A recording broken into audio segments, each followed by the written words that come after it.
নমস্কাৰ মই ঋতুৰাজ টাইম 8 দৰ্শকসকলৰ বাবে এই মুহূৰ্তত লৈ আহিছো এটা গুৰুত্বপূৰ্ণ খবৰ সোণাপুৰৰ কচুতলিত এতিয়া খিলঞ্জীয়া লোকৰ ওপৰত সন্দেহজনক নাগৰিকে আক্ৰমণ কৰাৰ খবৰ আহি পৰিছে আৰু তাৰ পাছতে পৰিস্থিতি এতিয়া ক্ৰমাগতভাৱে হৈ পৰিছে উত্তপ্ত এই ডাঙৰ খবৰটো টাইম 8 দৰ্শকসকলৰ বাবে এই মুহূৰ্তত লৈ আহিছো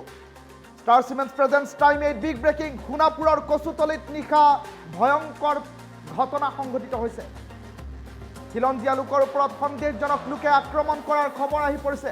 এই মুহূৰ্তৰ সবাতোকৈ ডাঙৰ খবৰটো টাইম 8 দৰ্শকসকলৰ বাবে লৈ আহিছো ষ্টাৰ সিমেন্টছ প্ৰেজেন্টছ টাইম 8 বিগ ব্ৰেকিং নিশা সন্দেহজনক লোকে আক্ৰমণৰ চেষ্টা চলালে কেইবাগৰাকীও খিলঞ্জীয়া লোকক উচ্ছেদৰ পাছতেই একাংশ সন্দেহজনক লোকে খিলঞ্জীয়াৰ ওপৰত কৰি আহিছিল আক্ৰমণ শেহতীয়াকৈ সোণাপুৰৰ কচুতলি এক প্ৰকাৰ চৰ্চিত বিষয় হৈ পৰিছিল উচ্ছেদৰ বাবে গুমৰীয়া গাঁৱৰ দুজনকৈ লোক আৰু কচুতলিৰ দুই জনজাতীয় লোকক মাছ মাৰি থকাৰ অৱস্থাতেই আক্ৰমণ কৰাৰ অভিযোগ উত্থাপন হৈছে আৰু এই ভয়ংকৰ ঘটনা সংঘটিত হোৱাৰ পাছতেই শ লোক এতিয়া ৰাজপথলৈ ওলাই আহিছে ঘৰৰ ভিতৰৰ পৰা খিলঞ্জীয়াৰ সুৰক্ষা নিশ্চিত কৰাৰ দাবীত এতিয়া এক প্ৰকাৰ নিশাৰ ভাগতেই প্ৰতিবাদ সাব্যস্ত কৰিছে কচুতলিৰ সৰ্বসাধাৰণ খিলঞ্জীয়া জনতাই চৰকাৰ প্ৰশাসনক ব্যৱস্থা লোৱাৰ দাবী উত্থাপন কৰিছে সৰ্বসাধাৰণ ৰাইজে এই ডাঙৰ খবৰটো টাইম 8 দৰ্শকসকলক জনাইছো সোণাপুৰৰ কচুতলি এতিয়া শেহতীয়াকৈ দেখিবলৈ পোৱা গৈছে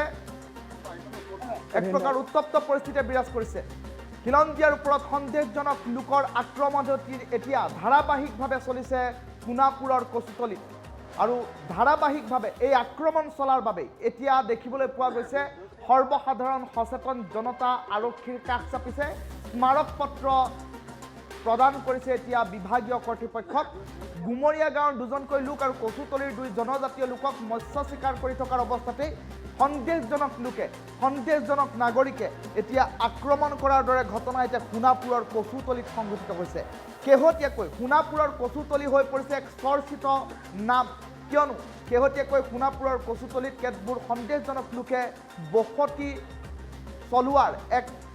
অভিযোগ উত্থাপন হৈছিল বিভিন্ন দল সংগঠনে সমগ্ৰ বিষয়টো সন্দৰ্ভত অৱগত কৰিছিল চৰকাৰ প্ৰশাসনক বিষয়টো সন্দৰ্ভত অৱগত কৰোৱাৰ পাছত দেখিবলৈ পোৱা গ'ল চৰকাৰ প্ৰশাসনে হঠকাৰী সিদ্ধান্ত গ্ৰহণ কৰি উচ্ছেদ আৰম্ভ কৰিছিল উচ্ছেদ চলায়ো যেন এতিয়া শান্ত কৰিব পৰা নাই কচুতলিৰ পৰিৱেশ কিয়নো কচুতলিত উচ্ছেদৰ পাছতো বহু সন্দেহজনক লোকে এতিয়াও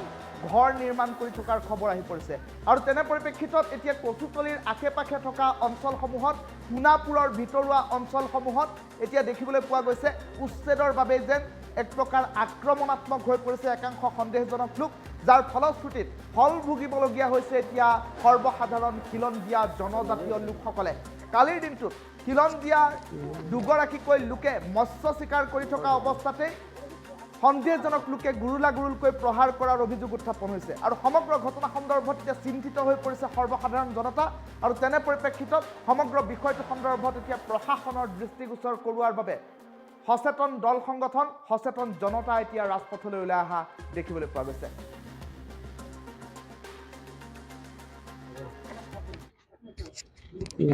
আপোনালোকে নিশ্চয় জানিব পাৰিছে ইতিমধ্যে যে যোৱা 16 ডিচেম্বৰ তাৰিখে গুমৰীয়া নিবাসী নগেন তাৰু আৰু তেওঁৰ পুত্ৰ অৰবিন্দ তাৰু দুয়োগৰাকীয়ে তেওঁলোকৰ কাষত থকা বিলত তেওঁলোকে মাছ মাৰিব গৈছিল আৰু মাছ মাৰি থাকোঁতে তেওঁলোকৰ মোটামুটি সময় প্ৰায় সন্ধিয়া হৈছিলে 4:30 বাজিছে 4:30 বজাত তেওঁলোকক মানে হঠাতে মানে কেইজনমান ব্যক্তি আহি তেওঁলোকে 10-12জনমান ব্যক্তি একেলগে আহি তেওঁলোকক মানে আগুৰি ধৰিছিলে তেওঁলোকে এনেধৰণে কৰিছে যে সেই সময়ত বাপেকে পানী ল'বলৈ গৈছিল পুতেকে অকলে আছিলে আৰু পুতেকক অকলে লগ পাই তেওঁলোকক তাক চেষ্টা কৰিছিল কিন্তু সেই সময়ত দেউতাকে আহি পোৱাৰ লগে লগে চিঞৰ বাখৰ কৰাত আৰু ৰাইজেও ওচৰৰ ৰাইজেও আহি চিঞৰ বাখৰ কৰাত তেওঁক এৰি থৈ পেলাই তেওঁলোকে ধৰি ৰখা মাছখিনিক লৈ পেলাই দুৰ্বৃত্তখিনি তেওঁলোকে তাত পলাই গৈছে আমি জানিব পাৰিলোঁ শেষত তাত কেইজনমান অচিনাক্ত বুলি ক'ব পৰা যায় তেওঁলোকে আহি পেলাই তাত তাত নতুনকৈ অহা মানুহ বুলিও কৈছে কোনোবাই এই মানুহবিলাকে তাত অত্যাচাৰ চলাইছিলে চ' আমি আটাইতকৈ দুখ পাইছোঁ এই বিষয়টো লৈ পেলাই আৰু তেওঁলোকক গৰিহণা দিছোঁ যিসকল দুৰ্বৃত্তই তেওঁলোকক ষড়যন্ত্ৰ কৰিছে এই কথাটো কেৱল তেওঁলোকক নহয় আমাৰ ডিমৰীয়া মানুহক ডিমৰীয়া খিলঞ্জীয়া মানুহৰ প্ৰতি এটা ভাবুকি আহিছে। গতিকে আমি দাবী জনাইছোঁ চৰকাৰক যে অতি শীঘ্ৰে এই মানুহসকলক মানে কৰায়ত্ব কৰিব লাগে, কৰায়ত্ব কৰিব তেওঁলোকক মানে এটা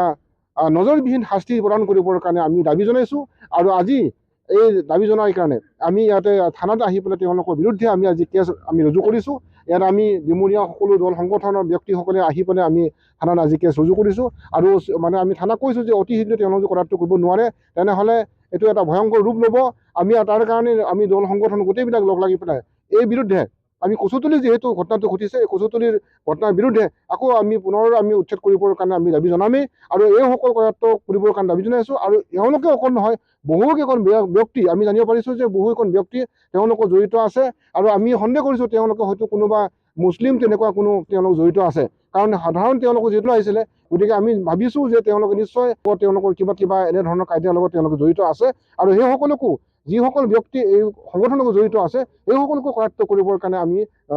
থানাত দাবী জনাইছোঁ আৰু আমি প্ৰশাসন দাবী জনাইছোঁ। আৰু অতি শীঘ্ৰে তেওঁলোকক কৰায়ত্ব মানে কৰি পেলাই মানে শাস্তি প্ৰদান কৰিবৰ কাৰণে আমি দাবী জনাবৰ কাৰণে আজি কেছ ৰুজু কৰাইছোঁ। হয়, অতি দুৰ্ভাগ্যৰ কথা, ডিমৰীয়াবাসী ৰাইজৰ কাৰণে অতি দুৰ্ভাগ্যৰ কথা যে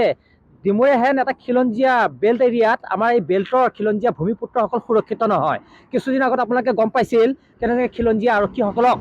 মানে তেওঁলোকে মানে হাত ভৰি মানে কৰিছিল। আৰু আমি যোৱাকালি সন্ধ্যা সময়ত যিটো ঘটনা হ'ল এইটো অতি মৰ্মান্তিক ঘটনা। গতিকে মুখ্যমন্ত্ৰী মহোদয়ক অনুৰোধ জনাইছোঁ তৎকালভাৱে এই উচ্ছেদিত